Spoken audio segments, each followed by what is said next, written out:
Vous écoutez l'épisode 6 en toute liberté avec Vicky. Aujourd'hui, on parle de soft skills avec Benoît Chalifou ou de compétences humaines qui est plus juste selon lui. Benoît Chalifou est conférencier international dans les domaines des soft skills, de la vente et de la diversité dans le secteur des affaires. Vous allez voir, il a donné énormément de conférences, plus de 1000 conférences au sein d'entreprises de toute taille, soit au Canada, en Afrique et en Europe. Il enseigne à l'École des sciences de la gestion à l'UQAM, l'Université du Québec à Montréal, ainsi que dans plusieurs écoles de commerce en Europe. Il conseille des chefs d'entreprise, des gestionnaires et des particuliers dans leur quête d'épanouissement professionnel et personnel. Il est l'auteur du best-seller portant sur les habiletés relationnelles qui s'intitule « Être à son meilleur », vendu aujourd'hui à près de ou plus de 12 000 exemplaires, donc très populaire. L'incroyable pouvoir des habiletés relationnelles, c'est ce dont il parle dans son livre. Benoît est diplômé de l'Université Paris-Dauphine avec un Executive Master in Business et également il est titulaire d'un MBA à l'École des sciences de gestion de l'UQAM. Oui, bien merci d'abord, Benoît, d'avoir accepté l'invitation parce que je pense que ton sujet et les résultats de tes ventes de livres aussi là, confirment que les gens ont un grand intérêt pour les soft skills. Tout à fait, tout à fait. Plus que jamais, dans un monde des plus virtuels, les gens recherchent à être humains, à reconnecter avec l'humain, les raisons pourquoi on aime tant nos relations et à quel point on aime faire partie d'un groupe. Donc, tout à fait, tu as vraiment mis le doigt sur pourquoi c'est si populaire en ce moment. Oui, puis j'ai envie d'aller là avec toi aujourd'hui. Mais d'entrée de jeu, je me préparais pour cette entrevue-là avec toi, puis j j'ai quand même, depuis plusieurs années, un intérêt pour l'intelligence émotionnelle, puis j'ai lu, bon, Daniel Goleman, Gil Hassan, tu sais, j'ai lu quand même quelques livres, puis j'ai quand même déjà été au fond de ce sujet-là. Puis là, ben, je regardais ce que tu fais, j'ai regardé quelques-uns de tes po j'ai écouté quelques-uns de tes podcasts, tout ça, puis là, j'ai essayé de mettre en place une chronologie de questions, puis je suis venue plus mêlée qu'autre chose. C'est ça. Fait que là, je me suis dit: «Écoute, si moi qui a quand même» bon, je ne suis pas une experte là, mais qui a quand même, une certaine connaissance du sujet, je peux être perdue dans un sujet qui est assez, intangible que celui-là. Je me dis: «Le commun des mortels, doit l'être aussi». Fait que j'ai pas envie qu'on parle de définition des soft skills parce que, écoute, on va googler ton nom, Benoît Chalifou sur Google, on va avoir des podcasts, on va avoir des articles de journaux. Il y a un paquet de choses que tu as vues. Moi, j'ai vu plein d'affaires là, que tu as fait, que tu as réalisées. Tu as été invité sur plein de tribunes. Fait que je vais référer les gens plus là. Mais ce que je veux savoir plus, c'est pourquoi Benoît, en 2021, on parle d'intelligence émotionnelle puis de développer ses compétences, ces soft skills qu'on appelle. Pourquoi plus aujourd'hui qu'il y a 50 ans? C'est-tu parce qu'on est plus malheureux, plus heureux? On était plus Ben, en heureux fait, avant qu'on parle de ça? ben, ça a toujours été, mais la différence, c'est que les technologies ont accéléré des processus répétitifs, ont éliminé des emplois classiques pour laisser place à d'autres emplois. Et en fait, de plus en plus, on se rend compte que les choses répétitives, où il y a une grande valeur humaine, si on peut l'appeler ainsi, ou ça peut être robotisé, ben, va être remplacé. Et donc, on se rend compte que ce qui va faire notre force dans tous les métiers qui seront entrepris et dans le futur, ben, c'est les métiers à saveur humaine, la vente. Et malgré que ça a toujours existé, dans le top 5 des emplois en pleine ascension dans les 5 prochaines années. Mmh. Puis, dis-moi, à quoi ça ressemble une personne qui a pas les compétences soft skills, tu sais, on parle souvent des compétences requises. C'est quoi une compétence? Mais une personne qui en a pas, là, ça ressemble à quoi? Elle est comment, en fait? Bon, premièrement, tu as des compétences techniques et des compétences humaines. J'aime mieux les appeler compétences humaines que soft Humaine. skills parce que Ouais, quand on traduit soft skills, ça fait compétences ouais, molles, molle. douces. Pour moi, c'est les compétences essentielles. Donc, les gens qui en ont moins, ben, c'est souvent des gens qui, en premier lieu, n'ont pas une grande connaissance de qui ils sont. des narcissiques quand on va dans des cas extrêmes et des cas moins extrêmes, mais qui n'ont pas cette capacité d'avoir un vrai regard sur qui ils sont. Par exemple, ils pensent que c'est des gens qui ont cette capacité d'écoute et c'est pas vrai. Ils n'ont pas cette capacité de ressentir l'émotion de l'autre. Il y a aussi des gens qui souffrent de certaines maladies. Les Asperger, par exemple, c'est pas que, je veux dire, c'est une réalité pour eux que c'est dur d'identifier l'émotion de l'autre qui est en train de vivre. Donc, il y a toutes sortes d'éléments qui feraient qu'une personne est moins dotée d'habiletés relationnelles ou de soft skills ou d'habiletés humaines. Et je pense que l'une des clés, c'est d'être en connaissance de qui on est. Connaissance de qui on est, pour moi, c'est fondamental. Et de toujours perpétuellement reparler aux gens qui nous entourent, à savoir si est-ce que je suis encore la personne que je pense que je suis, qu'est-ce que je pourrais m'améliorer. Donc, pour moi, le point de départ, c'est la connaissance de soi. Et après, c'est d'avoir cette volonté d'être un apprenant à vie, de toujours vouloir améliorer les compétences dites humaines. Donc, cette volonté, donc une connaissance de soi, étirer notre zone de confort ou y sortir pour justement se découvrir des talents cachés, etc., d'être nourri par une soif d'apprendre perpétuelle qui nous permet d'améliorer nos différentes compétences humaines. Puis tu dis, bon, la connaissance de qui on est, ce serait quoi la conséquence pour ces personnes-là, que ce soit les narcissiques ou qui, soit dit en passant, souvent performent, hein, souvent bon, Oui, c'est des grands manipulateurs. pour différentes autres compétences qu'ils ont Oui, développées, mais oui. pourquoi il faut le développer? Puis quelles sont les conséquences à ne pas avoir ces compétences humaines-là? Ben, il y a plusieurs conséquences.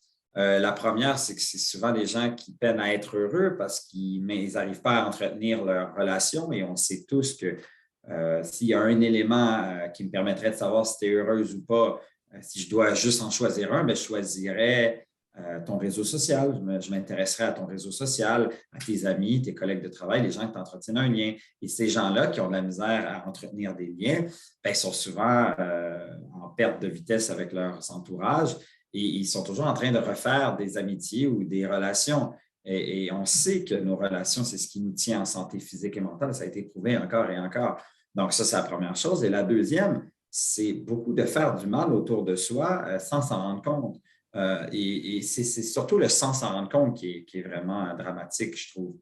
Donc, c'est pour ces raisons-là que je trouve que c'est essentiel de constamment, perpétuellement reconnecter avec qui on est. Il y a vraiment deux manières de voir les choses, hein. Il y a la connaissance de soi interne, c'est-à-dire de faire un travail sur soi, vraiment, mais elle n'est pas suffisante. Il faut aussi en faire un avec les gens qui nous entourent, qu'on peut avoir confiance, qui vont nous aiguiller sur les éléments qu'on peut améliorer. Par exemple, ma femme me dit toujours t'entends, mais tu n'écoutes pas. Elle a tout à fait raison. Et donc, il faut que je travaille là-dessus. C'est un exemple parmi tant d'autres. Mais m'aiguiller avec des gens qui m'entourent, qui m'amènent à développer et à pousser plus loin. Et des fois, on est en contact avec qui on est, puis pour une raison ou pour une autre, on se perd. Par exemple, la COVID, il y a beaucoup de gens qui se sont perdus. Ils ont arrêté de faire leur sport durant l'heure du dîner, ils ont arrêté de bien manger, et d'autres qui, au contraire, ont utilisé cette pandémie pour reconnecter avec qui ils sont. Et c'est pour ça qu'il y a tant de changements de carrière en ce moment qui s'opèrent. Sans cette pandémie, il y a beaucoup de gens qui seraient restés dans leur ancienne vie. Il faut le savoir, ça a été un privilège pour certains et vraiment une tragédie pour d'autres, selon le contexte. Mmh. Effectivement, puis j'ai hâte de voir aussi les prochains mois, les prochaines années, comment le monde du travail va continuer de se transformer, puis le mouvement des employés va continuer à se Ça faire va parce qu'on évoluer. on le sent là, que ça Ça va bouge beaucoup, là. évoluer. Ça va évoluer et nos espaces de travail vont devoir se réinventer, vont devoir être réhumanisés parce que sinon, les gens vont rester à la maison. Il faut donner un autre sens à nos espaces de travail. Il faut leur donner un sens très humain. On est capable de travailler de la maison, ça a été prouvé. Bon, maintenant, on sait qu'il y aura un avant, un après COVID, et dans l'après-COVID, le travail ne sera pas le même qu'avant. Quand j'entends les gens dire j'ai tellement hâte à revenir comme avant, je dis, non, non, non, il faut que tu embarques dans le train du changement. Maintenant, chaque industrie, chaque organisation devra trouver son filon d'or qui l'amènera à trouver sa zone confortable où c'est inspirant, c'est créatif, c'est collaboratif. Ça sera certainement entre le télétravail et le travail à la maison. Écoute, à suivre sur ce sujet, puis j'ai envie de revenir au concept d'intelligence émotionnelle. Je crois que c'est Daniel Goleman, parce que j'ai lu quand même quelques livres, mais il me semble que c'est Daniel Goleman qui disait, qui est un précurseur, là, justement, qui ça C'est le fait gourou, c'est 25 ans, celui c'est qui le a gourou. démocratisé.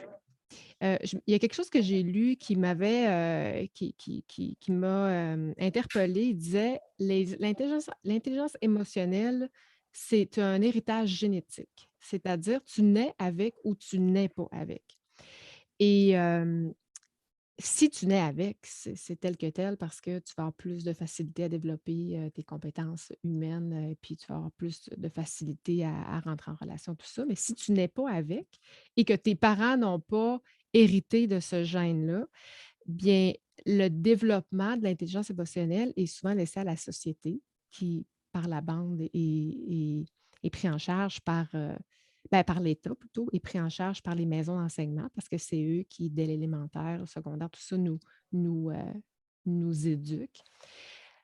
Et bon, si je poursuis là-dessus, je me dis, bon, ben, quelqu'un qui n'a pas, qui a pas le gène, ses parents n'ont pas le gène, il arrive à l'école, on ne l'a pas développé au niveau de son intelligence émotionnelle, au niveau de ses compétences, arrive à l'âge adulte, c'est quelque chose qui n'a pas nécessairement développé. C'est sûr que ça tend à changer parce qu'on le voit, là, les jeunes dans les écoles, tu sais, dès le tu sais, je pense que tu as des jeunes enfants aussi, mais on le voit là, dès la maternelle, commencer à aborder les émotions, tout ça. Euh, Tu penses quoi, toi, de justement, parce que, puis en plus, tu es enseignant, tu as enseigné. Tu penses quoi? Puis je t'ai entendu dire à un moment donné que dans les écoles de commerce, justement, c'était pas assez présent dans les. Mais tu en penses quoi de ça? Ben, je pense que le premier l'enseignant le plus important d'un enfant, c'est le parent. Et donc, oui, comme dans tout, hein, Vicky, dans tout, à mon humble avis, il y a une partie innée et il y a une partie qui se pratique. Et c'est pourquoi on voit des gens très talentueux jeunes, dans peu importe quoi, ça peut être un sport, ça peut être une habileté quelconque, qui est très talentueux, c'est un talent inné, mais qui ne livre pas d'autodiscipline, de rigueur dans ça, et qu'à un moment donné, quelqu'un qui a moins ce talent inné le dépasse parce qu'il a travaillé très fort sur le long terme. Et donc, moi, je pense que ce que tu dis fait vraiment du sens, c'est exactement ça. Il y a des gens qui sont de manière plus innée proches de leurs émotions, d'une certaine intelligence émotionnelle, comme le quotient intellectuel, par exemple. On est avec un certain quotient intellectuel, on peut le pousser plus loin, mais ça prend beaucoup de travail. Alors que l'intelligence émotionnelle est quelque chose qu'on peut travailler plus facilement si on est entouré de gens qui nous donnent de l'amour, hein, parce que l'intelligence émotionnelle, évidemment, ça se fait mieux lorsqu'on est entouré d'amour. C'est un catalyseur important. Sinon, on a de la misère à s'améliorer. Et par la suite, effectivement, dans notre cursus, je trouve ça fascinant qu'on mette si peu d'emphase sur ça. Je donne un exemple, je demande aux étudiants de l'ETS ou Polytechnique, quand j'enseigne où je fais des interventions dans ces écoles d'ingénieurs, je leur dis quel est le pourcentage, je leur demande après, lorsqu'ils sont sur le marché du travail, quel est le pourcentage des problèmes que vous rencontrez dans votre quotidien au travail qui représentent des problèmes techniques. Et les gens me répondent 10-15 %. Quel est le pourcentage des problèmes qui sont des problèmes humains? On me répond 80, 85, 90, 100 %. Je dis quel est le pourcentage des compétences humaines qu'on vous a appris dans le cursus au total? 5, 10 %, tout au plus. Donc, on est vraiment en dictonomie. C'est un petit peu comme mon fils. Prenons l'exemple de mon fils, Martin, il a 6 ans. Il est en première année. Il est déjà en train de faire des présentations orales percutantes. Il y a un coach qui est un petit peu sévère avec lui. Il écrit aussi, il commence à faire il est toujours plus détaillé, c'est des vraies éponges, c'est incroyable. Il lit, il a une capacité de lecture déjà modeste, mais quand même. Jamais, jamais dans son cursus, que ce soit à l'école primaire, au secondaire, au collège, à l'université si ça se trouve, jamais on va lui offrir un cours sur l'écoute active. C'est quand même étrange, parce que c'est la fondation. Avec qui, si je te dis, est-ce que tu aimerais ça avoir un conjoint qui t'écoute jamais? Bien sûr que non. Donc, il faut développer cette aptitude-là. C'est un exemple parmi tant d'autres, des composantes d'intelligence émotionnelle qui, malheureusement, ne sont pas mises de l'avant, alors qu'elles sont essentielles. On voit des pépites d'or se dessiner. dans des écoles de médecine spécialisées. J'en ai vu en Suisse, au Danemark et ailleurs, où c'est les précurseurs, un peu comme pour Daniel Goleman, l'intelligence émotionnelle, où ils sont en train de mettre des cours d'empathie d'une manière Ah très ouais. rigoureuse à l'entrée des cursus. Parce qu'un médecin qui est pas empathique avec son patient, qui le traite comme un objet, je peux te dire. Après, ce n'est pas de ramener le côté empathique, émotif chez lui, mais de savoir que l'autre vit une émotion X et de le traiter avec cette émotion-là. Mm. Donc, c'est des exemples comme ça, mais je suis tout à fait d'accord avec toi. Ben, écoute, je trouve ça rassurant d'entendre ça. Je ne suis pas allée voir les cursus à l'international. Tu es mieux placé que moi pour le savoir.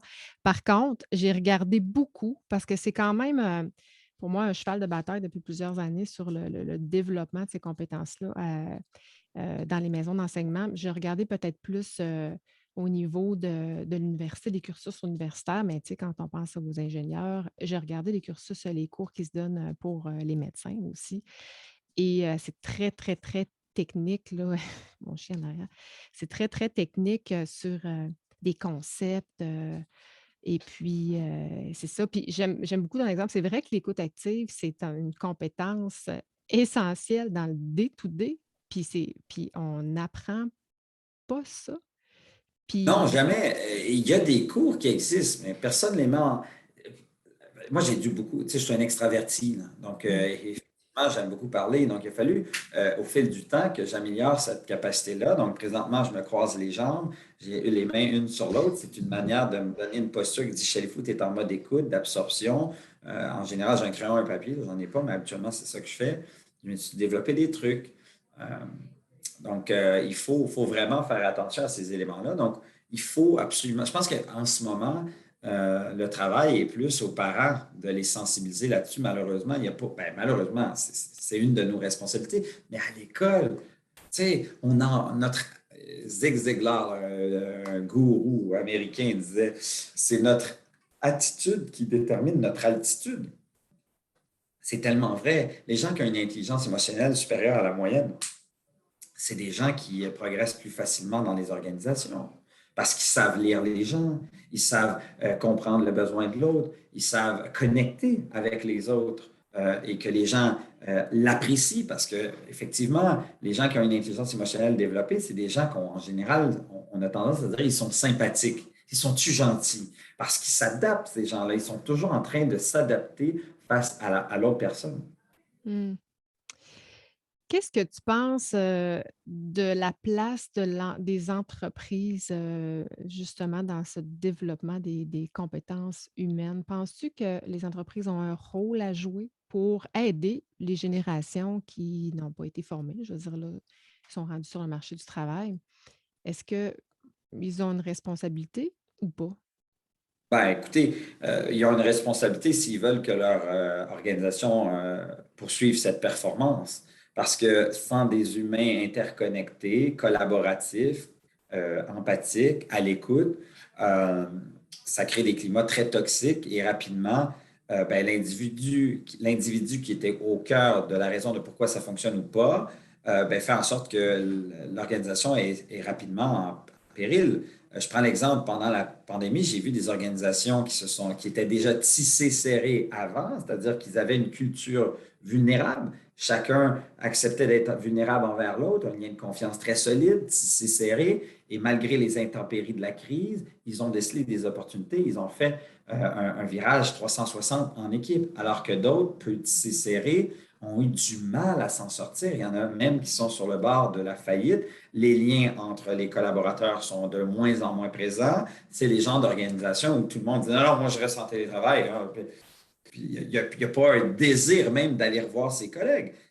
Et donc, ils ont une responsabilité s'ils veulent demeurer pertinents dans leur industrie parce qu'ils le savent plus que jamais. C'est cette capacité à connecter avec les gens, avoir la bonne attitude, à être empathique, à être collaborateur, qui fait en sorte que nos entreprises créent, se réinventent et demeurent pertinentes. Et ça, c'est vraiment un fait. Moi, j'accompagne des entreprises qui embauchent des exécutifs. Et moi, je rentre en ligne de compte lorsque c'est le moment de presque les embaucher, il y a eu le test psychométrique, il y a eu une entrevue, etc. OK. Moi, tout ce que je teste, c'est sa manière d'être lorsqu'il ne se sent pas observé, par exemple. On va au restaurant et puis je vais aller aux toilettes, puis je vais demander au serveur comment. Je veux savoir comment il se comporte quand il ne se sent pas observé. Parce que c'est un élément que les narcissiques, par exemple, peuvent manipuler. Ils peuvent manipuler les tests psychométriques, ils peuvent manipuler les gens pour arriver à leur fin. Ils sont très bons pour ça. Mais quand on ne se sent pas observé, c'est là où on peut retrouver des angles morts. Pourquoi je parle de ça? C'est parce que j'ai remarqué qu'on aurait beaucoup, beaucoup plus avantage à arrêter de regarder le haut du CV et plutôt aller Mm. voir le autre intérêt. Mhm. Violoniste de haut niveau toute sa jeunesse. Taekwondo champion canadien. Toutes ces aptitudes qui cachent une rigueur, une autodiscipline, des belles valeurs, etc., etc. Ce qu'on cherche, c'est des gens qui sont curieux, qui ont une capacité intellectuelle, qui ont envie de réapprendre à apprendre constamment, parce qu'on sait que la tâche qu'on fait aujourd'hui va être inventée demain. On va avoir le bon état d'esprit, on va avoir la bonne attitude et le bon état d'esprit.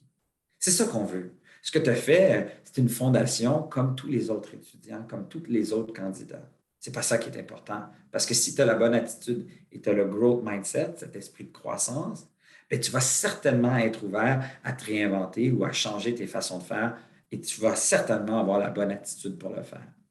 Hmm. C'est bien dit, je trouve. Écoute, tu disais, j'accompagne des entreprises. Je trouve ça super fascinant parce que c'est vrai que quand on n'est pas observé, on est à notre naturel, hein, comme par exemple à la maison, tout ça, on est vraiment dans notre plein naturel. Donc, tu disais accompagner des entreprises à évaluer ça. Tu as ta conférence aussi dont tu parles, dans laquelle tu parles des soft skills. Euh, Oui, Est-ce que c'est des entrepreneurs, qui assistent en général à cette conférence-là? C'est-tu monsieur, ouais, tout ben, le j'en ai monde? plusieurs, mais celle sur les soft skills, c'est une conférence que je donne à des entreprises. J'étais hier avec Bell, avec tous les employés de Bell d'une division. Ils étaient, je pense, 700-800. Ah oui, OK. Oui, oui, non, mais c'est ça, j'en donne tout le temps, tout le temps. Et c'est souvent dans les entreprises technologiques ou techniques où l'élément technique est très fort. Ils disent, moi, ma gang a besoin de compétences humaines parce que le technique, ils savent comment faire. C'est la collaboration, c'est l'empathie, c'est la communication, c'est l'automotivation. C'est ces éléments-là qu'on doit leur offrir, qu'on doit les entraîner pour qu'ils performent davantage. Donc, celle sur les soft skills, c'est dans les entreprises un peu partout au Québec et en France et dans le Canada anglais aussi. OK. Dans le fond, les entreprises viennent vers toi puis ils disent, ils réalisent que leurs ressources ont besoin de développer leurs Tout à compétences fait. humaines. Fait que c'est. Ouais, moi, j'ai été chanceux. Je me suis intéressé à ce domaine-là il y a à peu près 5 ans. Et j'étais un peu précurseur parce que les gens ne s'intéressaient pas trop à ça. Et j'ai lu, j'ai commencé à faire des conférences.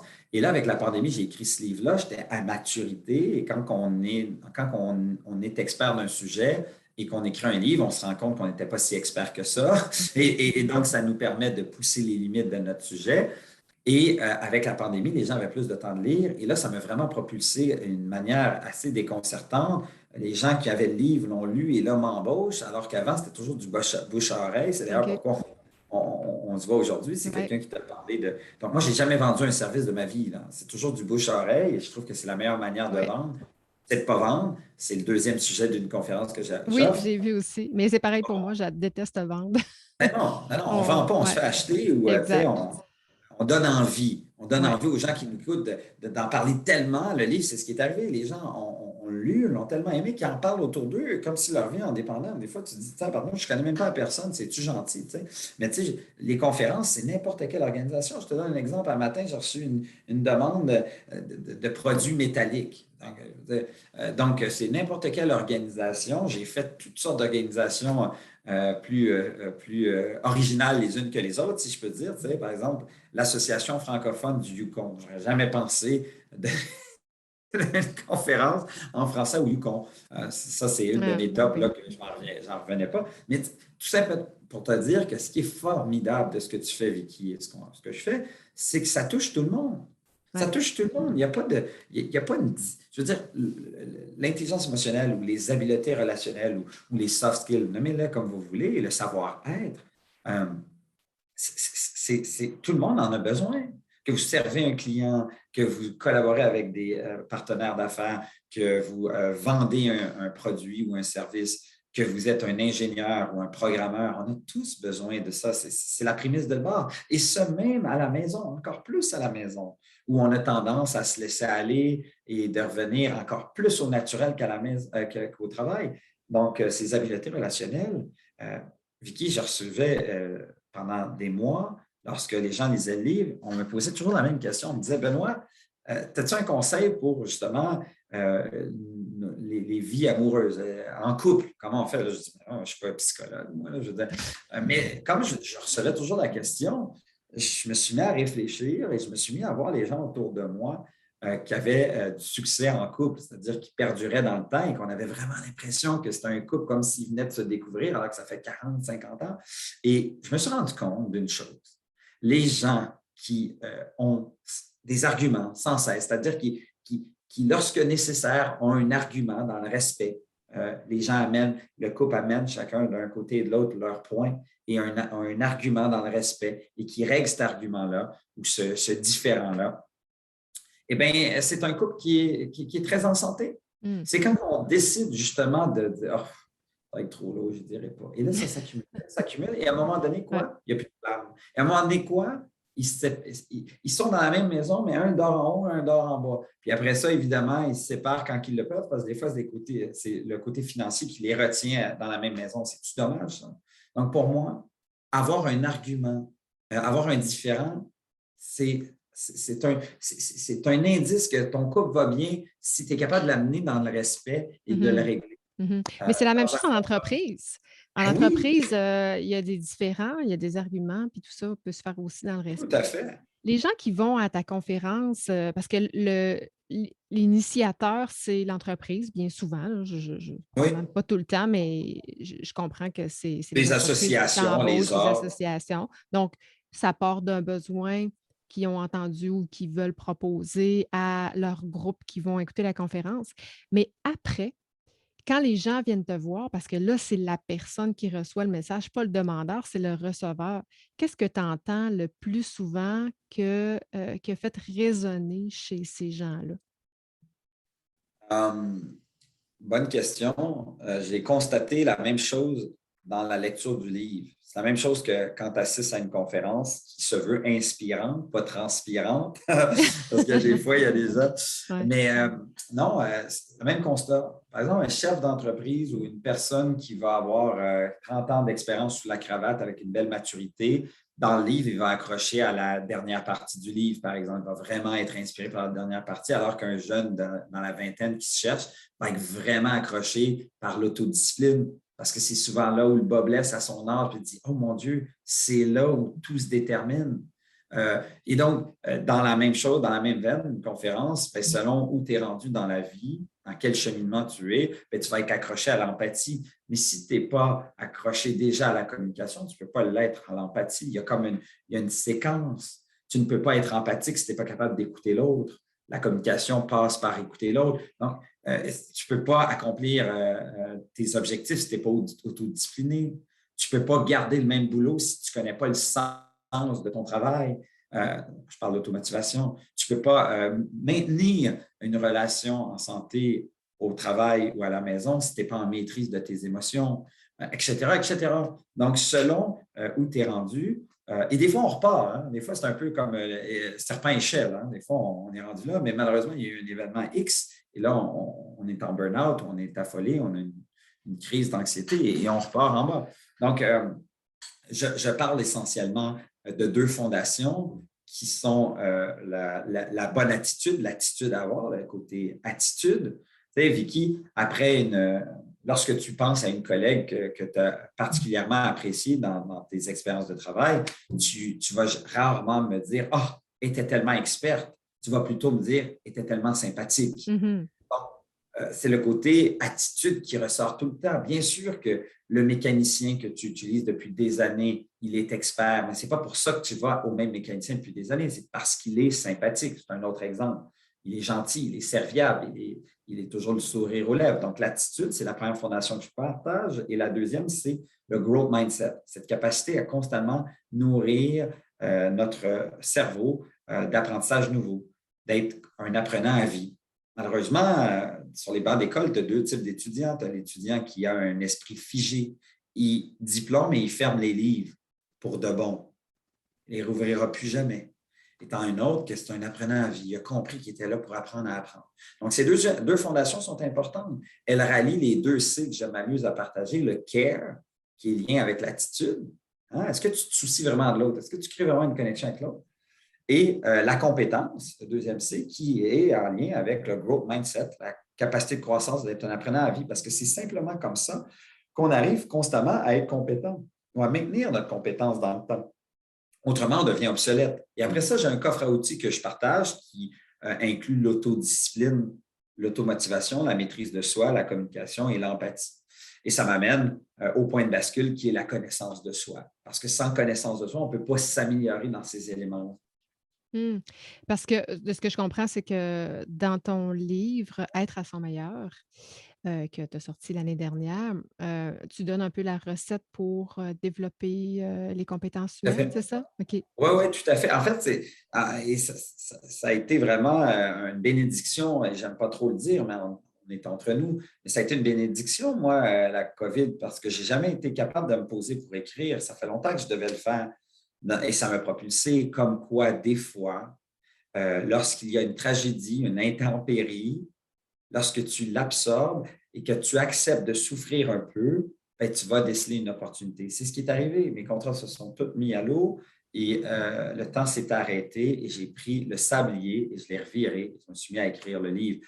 Et après, qu'est-ce qui est arrivé? Ben, j'ai sorti une formation sur le livre qui marche très bien. J'étais justement ce matin avec un client.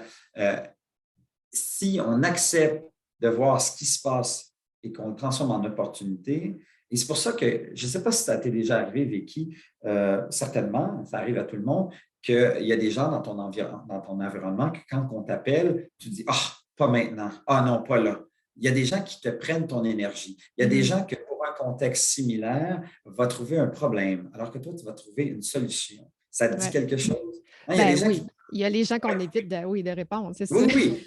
Et Ça il y a prend de des gens que… l'énergie. Moi, je Il suis y a pas des assez gens, en par forme, je exemple… réponds pas. Ouais, exact. Ou il y a des gens, Ouais. je suis en entrevue, dès que je raccroche tout à l'heure, je vois l'appel, je rappelle. Parce que cette personne-là me donne de l'énergie. Ouais. Et cette personne, quand elle a un contexte difficile, elle trouve toujours une opportunité au lieu d'un problème. La science s'est penchée sur pourquoi il y a des gens qui prennent ton énergie, des vampires d'énergie, Ah et ouais? pourquoi, oui, et pourquoi il y en a qui te donnent de l'énergie. Pourquoi, pour un même contexte nouveau, une personne voit une opportunité et l'autre un problème?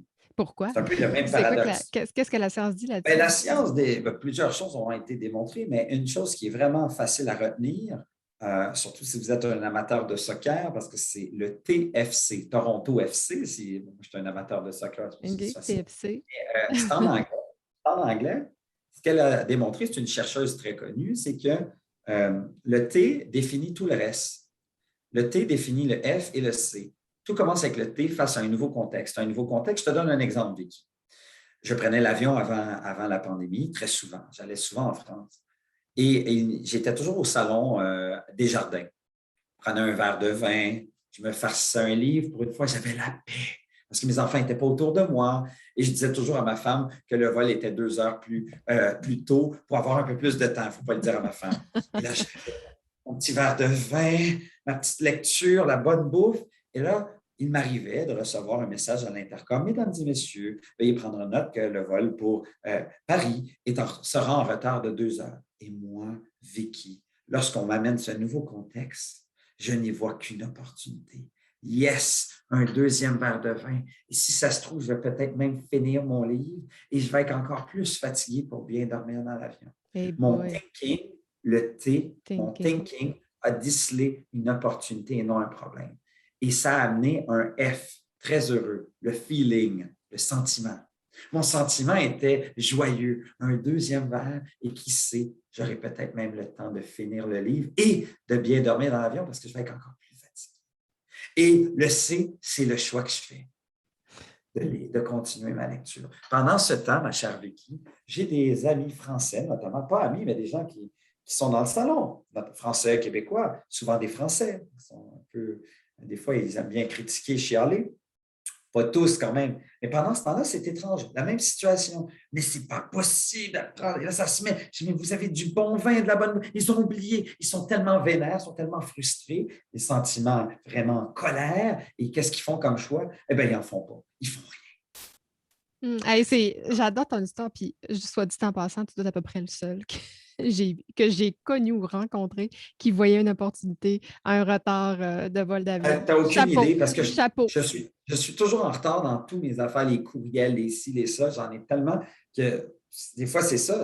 Yes! Encore plus de temps pour travailler. Donc, c'est pas. C'est comme dans le trafic. Il y a beaucoup de gens qui sont dans le trafic et qui sont vénères. Moi, je vois ça comme une opportunité pour appeler des gens que ça fait longtemps que je n'ai pas appelé. Je vois ça comme une opportunité d'apprendre quelque chose de nouveau avec un podcast. Je vois ça comme une opportunité d'être seul avec moi-même. Tu sais, moi, j'ai 2 jeunes enfants. Je Mhm. suis désolé, c'est un état d'esprit. Et la vraie question qu'il faut se poser, c'est quand vous appelez, est-ce que vous êtes quelqu'un, des fois, qui prenne l'énergie de l'autre personne ou vous êtes toujours un diffuseur d'énergie?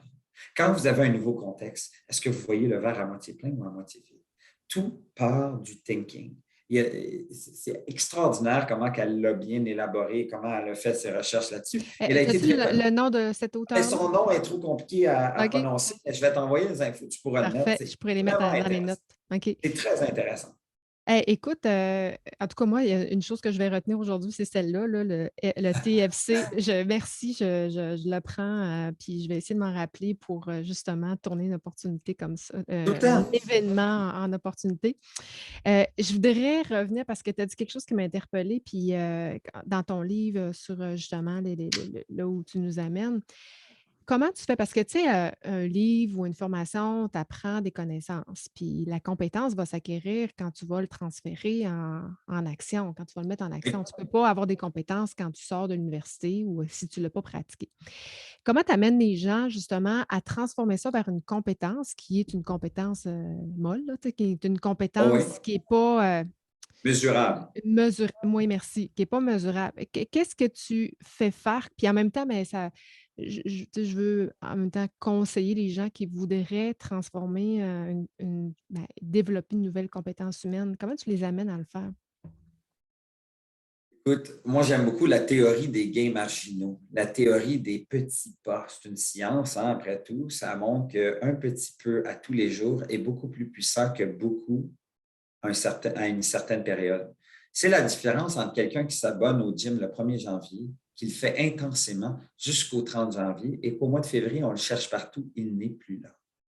Alors que la personne qui le fait tout doucement, avec bienveillance, avec amour pour soi, qui le fait pendant 10 minutes chaque jour, ou même 5 minutes chaque jour, et qui l'a transformé en une habitude, en un rituel, et même en un caractère, et que ça devient une philosophie de vie, une manière de vivre. C'est pour ça que pour moi, le premier outil de l'autodiscipline est le plus fondamental, parce que c'est ce qui te permet de transformer un geste en une habitude, en un caractère.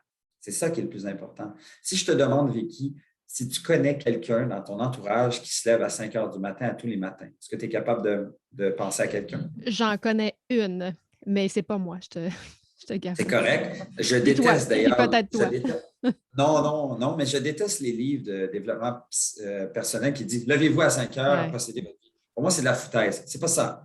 Par contre, quelqu'un qui se lève à 5 heures du matin tous les jours, ou ce que je veux exprimer mon point ici, c'est que cette personne, je suis prêt à parier, ton ami, n'a pas besoin de cadran. Parce que ça fait tellement longtemps que ça fait partie d'elle. Mhm. Elle fait un peu, elle a réduit son heure pour des raisons qui la regardent et c'est parfait. Elle a un sens de pourquoi elle le fait. Et à un moment donné, elle est à 5 heures du matin depuis si longtemps que ça devient un état d'esprit. Et c'est la même chose pour tous ces outils-là. C'est quelque chose qu'on met en pratique et à un moment donné, on l'a tellement fait constamment que ça devient une partie de soi et qu'on se développe toujours. Donc, c'est vraiment pour moi la théorie des gains marginaux. Vous savez peut-être pas, mais il y a plusieurs recherches qui abondent dans le même sens que 1% mieux à tous les jours. 1%, ce n'est pas beaucoup. Hein? 1% mieux, c'est si vous faites 100 secondes d'exercice, le lendemain, je vous demande d'en faire 101 secondes. Donc, ce n'est pas beaucoup. Et donc, 1% mieux chaque jour de ce que vous entreprenez, eh bien, après une année, vous avez fait des gains exponentiels de 37%. C'est monstrueux. Mhm. Donc, si vous voulez avoir une capacité plus fine d'apprendre ou si vous voulez être plus empathique, bien, faites un petit geste micro qui amène à justement saisir l'émotion de l'autre et à se rapprocher de l'autre, mais pas trop, et modestement, et une chose à la fois. Si je mets une planche de bois et je mets plein de clous sur cette planche, bien, Vicky, la meilleure manière de fesser sur chacun des clous en le moins de coups, c'est en fessant sur un clou à la fois. Mhm. Et donc, c'est un peu l'idée de la théorie des gains marginaux, une étape à la fois, cheminer dans ce processus-là, une étape à la fois. Puis à un moment donné, ça devient un état d'esprit, une manière d'être. Tu as parlé d'écoute tout à l'heure, puis que c'est une compétence qu'on devrait enseigner. Puis ça me fait sourire parce que ben, tu nous as parlé tout à l'heure aussi, qu'est-ce que tu fais pour toi parce que tu admets avoir difficulté à être en mode écoute. Ben, personnellement, moi aussi. Puis moi, à chaque année, je me donne une résolution, mais pas une résolution de gym ou ça, mais une résolution que je martèle, que j'en viens obsédée puis que j'essaie de développer. Puis il y a 2 ans, je m'étais donné la résolution de plus écouter. Et je te dirais que l'année passée, je n'étais pas satisfaite de mon évolution et je me suis redonné la même résolution. Puis c'est un cheval de bataille pour moi d'avoir à développer puis que ça soit naturel parce que c'est pas naturel. Fait que ce que je fais, c'est qu'à chaque fois que je m'en vais à quelque part voir des gens, il faut que je me parle, il faut que je me prépare, il faut que je me planifie en me disant: «OK, il faut que tu poses 5 questions à chaque personne. Évidemment, j'y arrive pas là, parce que dans le feu de l'action, ça ne se passe pas nécessairement comme ça, mais il faut tout le temps, tout le temps, tout le temps que je me parle pour arriver à avoir une meilleure écoute. Je te dirais 37, je ne suis vraiment pas encore rendue là. Je pense que j'ai peut-être en 2 ans amélioré de 5 à 10 là. Je suis peut-être dure avec moi, mais Moi, je pense que tu c'est es un dur avec toi. effort, mais c'est quand même un effort constant de développer cette compétence-là. Et en tout cas, moi, je pense que il faut vraiment l'essayer, puis il faut se préparer. Puis souvent, en rencontre avec un employé, par exemple, pour un gestionnaire, mais si tu dis, bon, OK, je me prépare, je vais essayer telle affaire avec cette personne-là, bien, tu verras les conséquences, tu verras comment la personne réagit. Et des fois, on se rend compte que, oups, ça a bien été. Ben oui, puis on peut aller, je vais te nourrir de quelques réflexions que j'ai là-dessus. La première, c'est que écouter quelqu'un, c'est souvent, surtout en cette pandémie, le plus beau cadeau qu'on peut offrir à la personne devant nous. Parce qu'on est en train de lui montrer qu'elle existe dans certains cas. C'est puissant, l'écoute. Mm. Et l'autre chose, c'est Serge Bouchard qui disait, il est décédé, l'anthropologue, il disait il faut cultiver sa naïveté. Et c'est pour ça que moi, quand je suis devant quelqu'un, je vois ça comme une fenêtre d'opportunité d'apprendre quelque chose de nouveau à propos de quelque chose que je ne connais pas. Alors que quand je parle, quand je partage mes propos, c'est des choses que je connais. Et donc, ce n'est pas une fenêtre d'opportunité pour apprendre quelque chose de nouveau. Et c'est pour ça que j'aime tant poser des questions, comme tu l'as si bien dit, et de passer des questions macro à des questions micro. Mhm. Oh oui, OK. Par exemple, si on demande d'où tu viens, ton nom? Je viens d'Afrique. D'Afrique, c'est 54 pays, mais d'où? Du Mhm. Sénégal. Ah, ben, de quelle ville? Puis et de montrer que tu as vraiment un intérêt sincère. Tu es intéressé et non intéressant. Ça, je trouve ça intéressant. Fait que, voilà. C'est tellement un beau mot de la fin, Benoît. Je retiens 2 choses. Je retiens tout ce qu'on a dit aujourd'hui, mais 2 choses qui m'ont interpellée plus, là, le TFC, le Thinking, Feeling, Choice. J'imagine qu'en anglais, ça doit Oui. être choice. Et bon, oui, les 5 questions, mais passer du macro au micro. Ouais. Puis c'est vrai on se sent important quand les gens nous posent des questions. Puis moi, je remarque ça quand les gens me posent des questions, puis «Qu'est-ce que tu fais? OK». Puis là, ils continuent. Hein, c'est donc bien le fun. Puis Ben, c'est on reste clair. avec un sentiment positif de cette Ben, personne-là. qui s'est montré intéressé, pas intéressant. J'ai Mhm. toujours arrêté. Vous savez, juste pour clôturer, il y avait un sondage, des quelques recherches qui ont été faites dans cette sphère-là avec les gens qui faisaient du service à la clientèle. Puis on s'est rendu compte que même s'ils devaient servir le client, ils ramenaient toujours le je. Ils parlaient avec le je plutôt que le vous ou le tu. On ramène toujours vers soi au lieu d'aller un peu plus loin. D'aller dans des questions plus fines, plus détaillées qui montrent que vous êtes sincèrement intéressé. Hmm. En tout cas, moi, je vais pratiquer ça. J'invite les gens à le faire aussi. J'espère que ça a résonné pour, ça va résonner autant que ça résonne pour moi, parce que je me vois en action, bien ça, puis oui, on ramène ça au jeu, puis c'est quand même naturel de le faire, mais je m'engage personnellement avec moi-même à le tester davantage. Merci beaucoup, Benoît. Ça a été Merci, merci un beaucoup, Vicky. super échange. Merci, merci de m'avoir reçu. Cette chanson